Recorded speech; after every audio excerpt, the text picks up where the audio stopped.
السلام عليكم ورحمة الله وبركاته، ورجعنا في فيديو جديد. النهاردة هنعمل مع بعض أكلة فلسطينية اسمها الأوزي. الأوزي دي عبارة عن فراخ ورز بالخضار.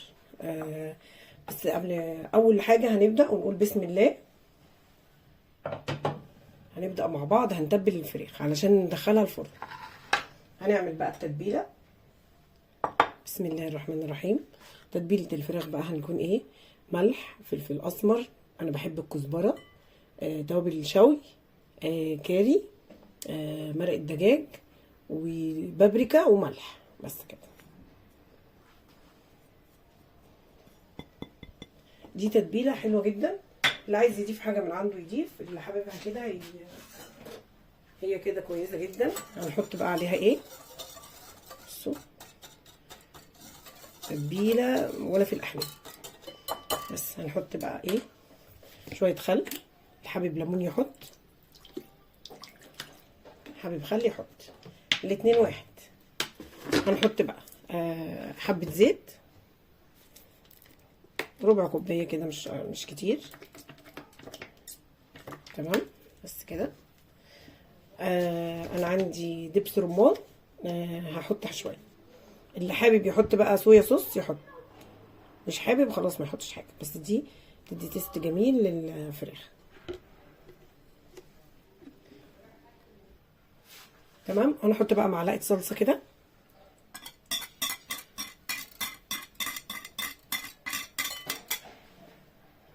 بس كده، دي تتبيله الفراخ بتاعتنا.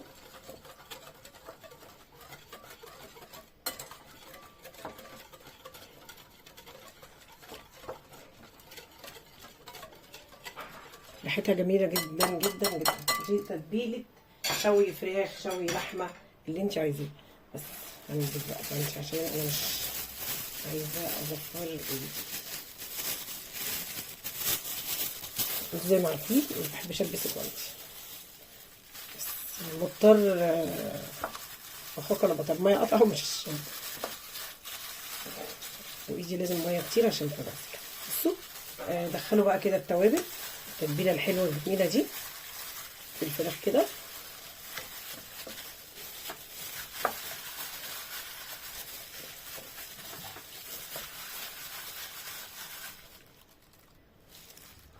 حطينا الفراخ كلها اهي، قلبناها كويس جدا.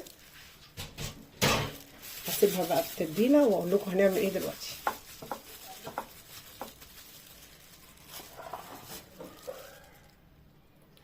هنجيب صينيه، هنحط فيها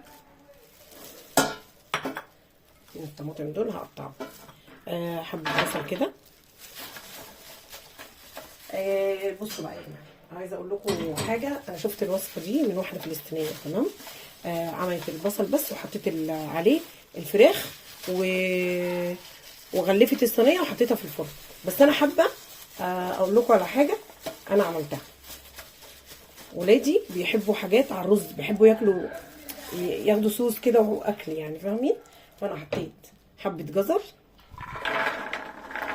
كل ده هيستوي طبعا تحت الفرخ.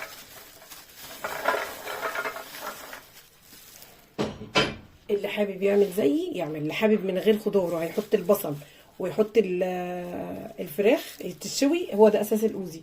بس انا حابه ازود خضار تحت الفراخ. ودي بطاطسايه كده كبيره.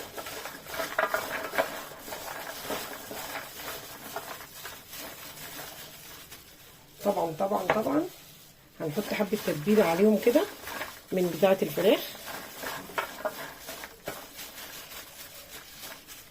بس هخرط طماطمايه، ممكن طماطمايه واحده، ممكن طماطميتين، هي واحده بس كفايه قوي تدي تيست للخضار. تمام، قطعنا الطماطمايه اهي. هنبتدي بقى نحط الفراخ.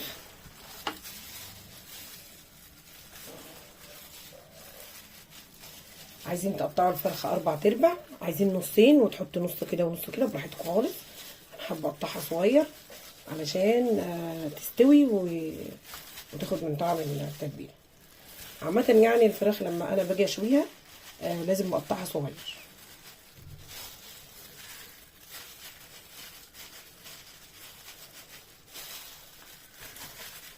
عايزه اعمل لكم يا جماعه، انا والله كل دي فرخه وشلت منها. بس شايفين بقى التتبيله دي هنحطها عليها كده بقى. دي بقى هتسوي الخضار كده هيشرب من التتبيله دي يبقى زي السكر. مش عارفه اللي بيلبسوا جوانتات بيلبسوها ازاي بصراحه، يعني انا مش بعرف استعمل الجوانتي وانا بشتغل خالص. تقولي كده كاني ايه بشتغل مش بايدي. بس خلاص كده، خلاص الحمد لله خلصنا مهمه الجوانتي. وكده بقى هندخلها الفرن. هعملها بورق زبده. هجيب دلوقتي ورق زبده ونحطه عليه، وبعدين ورق الفويل وندخلها الفرن.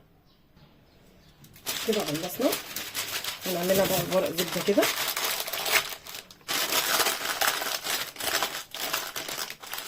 في ناس بالورق الزبده، بس ورق الزبده ده بصراحه نوع كويس جدا، ما بيلزقش في الحاجه. وانا غسلها بورق فويل.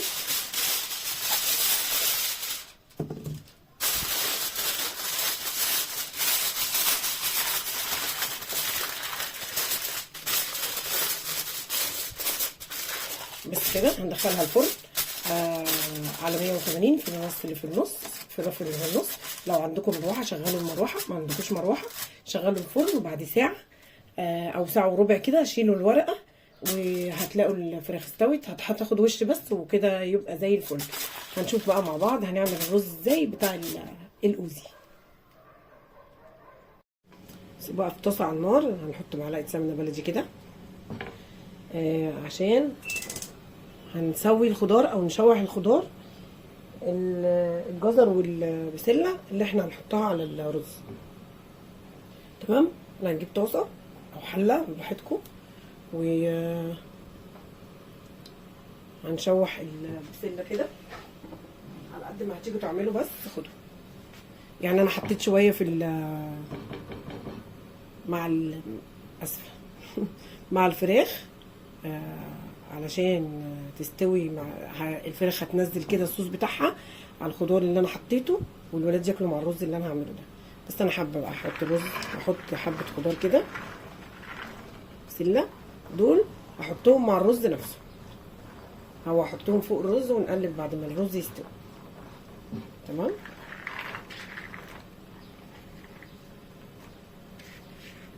كويس كده.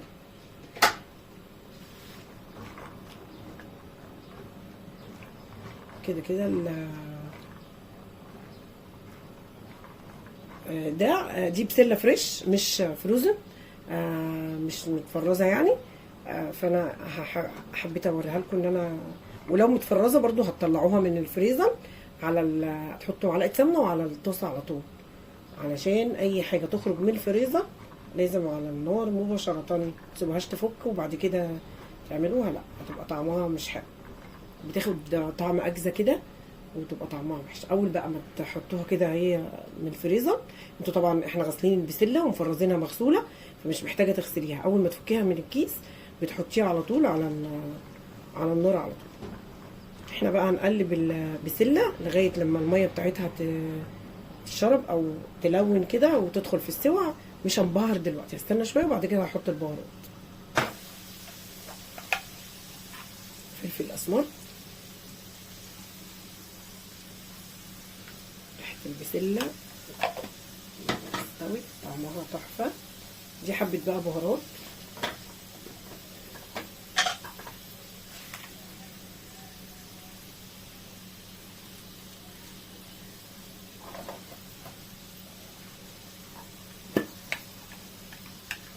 شويه مرقه دجاج، اللي حاجه.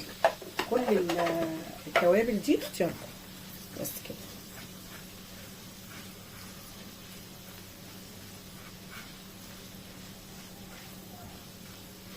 البسله بقت كلها بهارات وشوحناها كويس جدا جدا جدا. بس كده هنعمل بقى مع الرز مع بعض، وهنحط قبل ما الرز يتشرب هنحط البسله دي مع الرز ويستوي معاها، يكمل السوا بتاعه وانا نبص البسله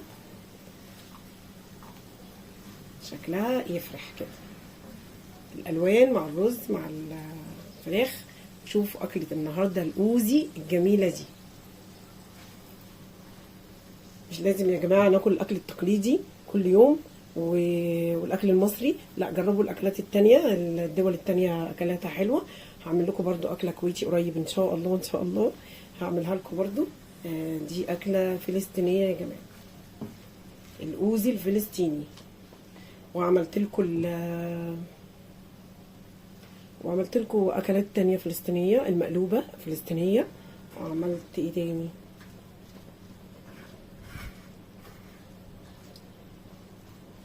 يلا هنفتكر بقى مع بعض. لغايه هنا وشوحنا كده البسله. هنعمل مع بعض الرز. نعمل مع بعض الرز. بسم الله. هنقول نجيب حته سمنه كده حلوه بلدي.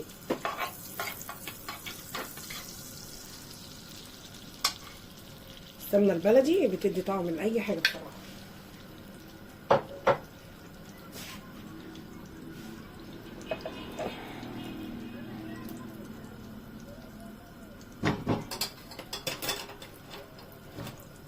نحط بقى التوابل، نحط لومي وورق لورا وقرفه وحبه توابل كده شوي.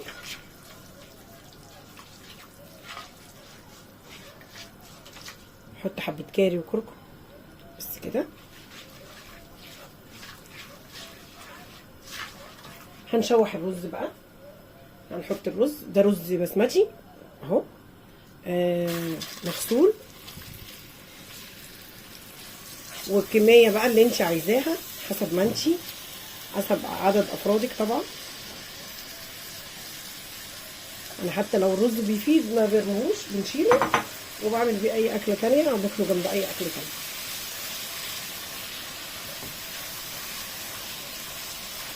هنغلب بقى الرز بالسمنه كده والتوابل كده.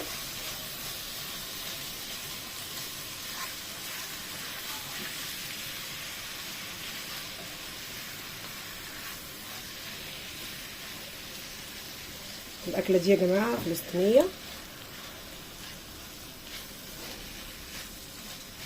كل الاكلات اللي انا بعملها لكم جديده لاول مره ادوقها يعني. بس انا بحب الاكله مثلا شفتها فخلاص هي كده عجبتني من شكلها. فدي ايه؟ فراخ مشويه ورز بالخضار. وعملته قبل كده طبعا رز بالخضار. بعمله في اي اكل يعني عادي، والولاد يستفادوا بالخضار. لو مش بياكلوا الخضار طبيخ حطوا لهم مع الرز كده متشوح وبس كده. احنا ممكن نحطه مع الرز ونشوحهم مع بعض، بس انا حبيت ان انا اعمل كل حاجه لوحدها عشان البسله ما تتهريش جوه الرز. تمام. لما يستوي هنقلبهم مع بعض بس كده. هنحط الميه او الشوربه براحتكم. لو ما عندكيش شوربه هتحطي طبعا زي كده. ما عنديش شوربه دلوقتي فهحط حبه مرقه دجاج كده. وهنحط الميه ونحط الملح طبعا، ما تنسوش الملح، انا ساعات بنسى الملح بس كده. هنحط بقى الملح بتاعنا. نسيت اقول لكم نحط حبه فلفل اسمر مش كتير. تمام. ونحط ملح بقى. الميه بقى بتاعت الرز البسمتي بتبقى ضعف الرز، او يعني لو حطيتي كوبايه رز حطي كوبايه ونص ميه او كوبايتين الا ربع كده. تمام. بس انا علشان عارفه وخبره يعني بعمل رز على طول وفاهمه بياخد قد ايه ميه، فمش بعير بحط ميه. وهوريكم برضو الميه تبقى قد ايه.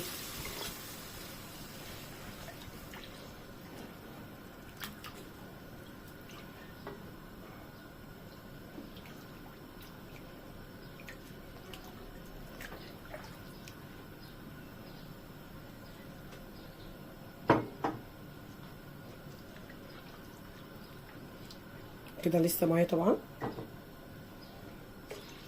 الرز البسمتي يا جماعه بياخد ميه ضعف الرز اهو، شايفين؟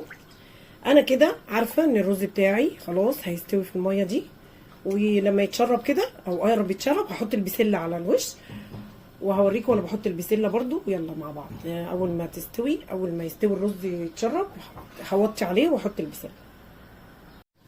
بصوا الرز اتشرب، هنعمل ايه؟ نحط بقى البسله كده،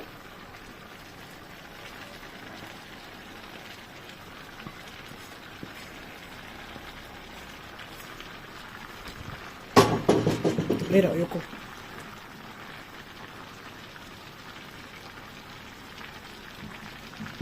بس هنغطي النار، ولما الرز يستوي البسله هتكون كملت السوا بتاعتها. واحنا بنغرف هوريكم هنغرف ازاي اكلتنا الحلوه الجميله دي. طلعت الفراخ والرز، هنعمل ايه بقى دلوقتي؟ جاء وقت الغرف.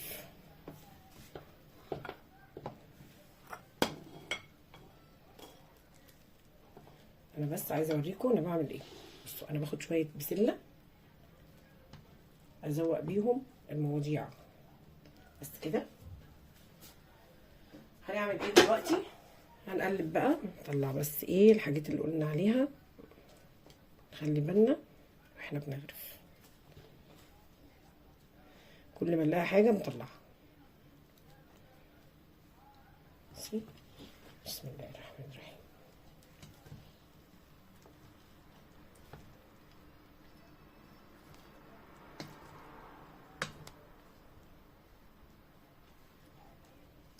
شايفين البسله بقت كلها ايه؟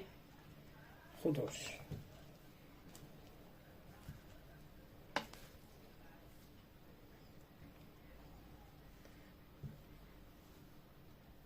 هنغرف الرز بقى مع بعض. بسم الله.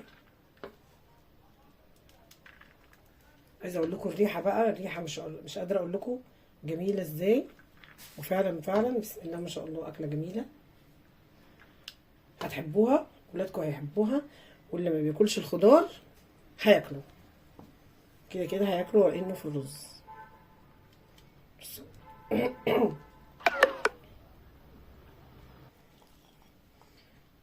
حط بقى البسله كده في الجوانب، هنحط كل البسله مع بعض. شايفين اكله تحفه. هنجيب بقى الفراخ. بسم الله.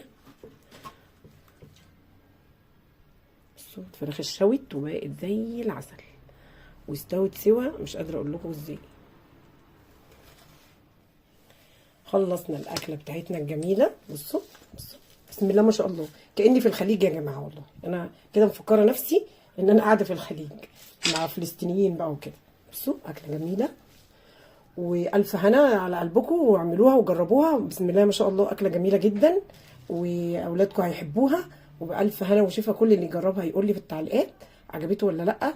اشوفكم في فيديو جديد، ما تنسوش اللايك والاشتراك في القناه عشان يوصل لكم كل جديد. والسلام عليكم ورحمه الله وبركاته. كل سنه وانتم طيبين.